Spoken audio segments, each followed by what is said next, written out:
Hello and welcome to the Daily Episode Network, and in this episode we'll be talking about someone Lucky. or unlucky. So let's talk about Roy Sullivan. Roy Sullivan was a very mysterious man. He was struck by lightning in 1942. He was born in Green Country, Virginia on February 7, 1912. He grew up in the Blue Ridge Mountains and was one of 11 children.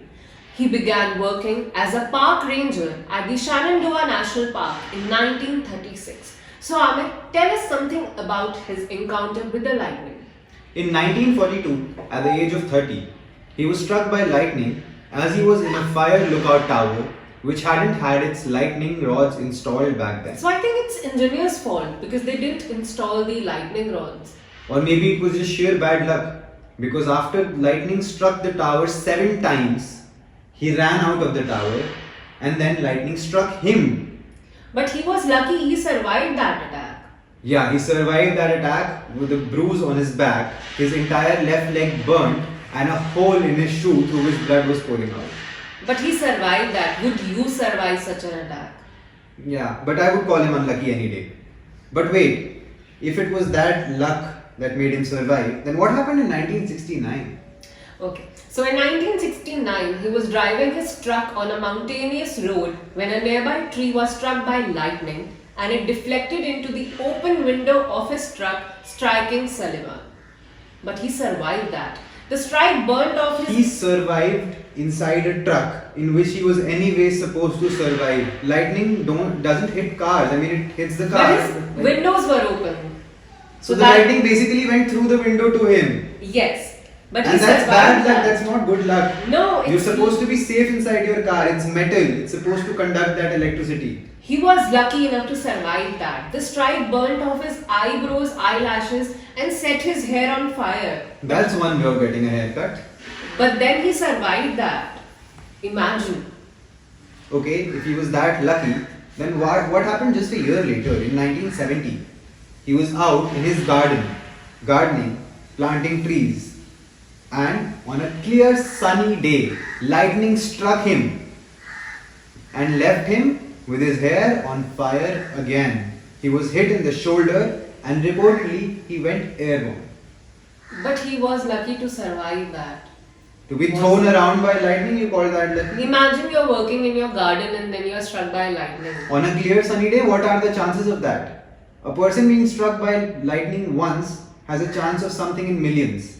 Him being struck thrice, that's just too much. Well, the weather is uncertain. Okay. So then what happened in 1972, just 2 years later? So he was at work inside the station at Shenandoah National Park when lightning struck again, Not again. setting his hair on fire. Sullivan dashed for the restroom to put the flames out, but his head wouldn't fit under the tap, so he had to use a wet towel instead. But imagine, he was lucky enough to survive that attack. Okay, he was lucky till now. But just a year later, in 1973, Again. lightning struck again. You still consider him lucky? This is the 5th time he was Did he struck. survive? Yes, he did survive. Then he's lucky. So just because he survived, he's lucky. Yes. And the lightning struck him, that was not unlucky. No. So getting struck by lightning was routine for him. And in 1973, it was no different. He started to have bad dreams every day about being struck by lightning. And the dream came true. He was outrunning a storm and he saw a cloud literally chasing him. The cloud was chasing him. How is this possible? Because he was that unlucky. And the cloud, being a cloud, eventually caught up and struck him with lightning again. He was left with his body fried off and a shoe with a hole in it. But he's lucky that he survived that attack. He's unlucky, the cloud caught up. And if he was so lucky, then what happened 3 years later in 1976?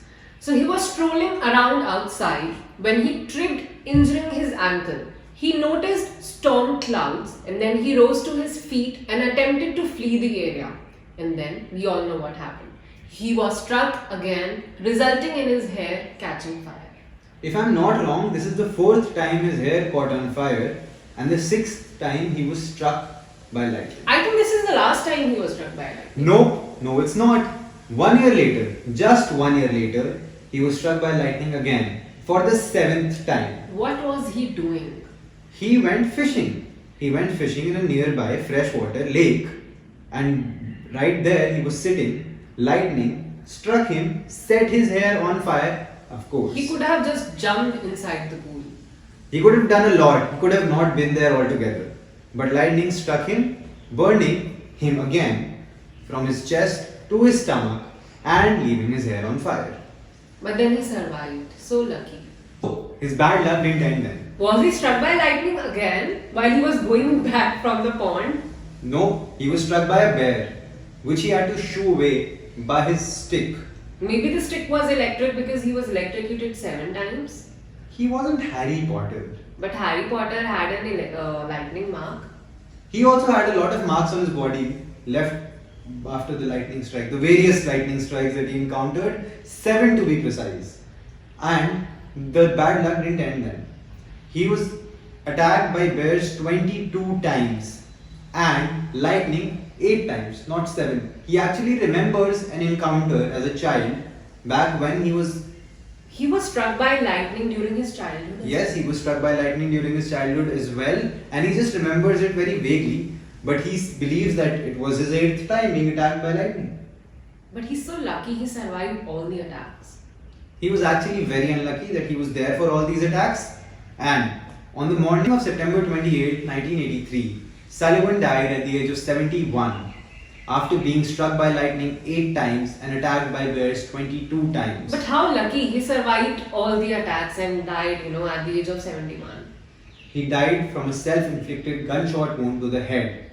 2 of his ranger hats are still on display at 2 Guinness World Record exhibit halls in New York City and South Carolina. So I find him unlucky and she finds him lucky. Do let us know what you think in the comment section below. Leave a like on this video if you liked it. Share it amongst your friends. And subscribe the channel. Thank you.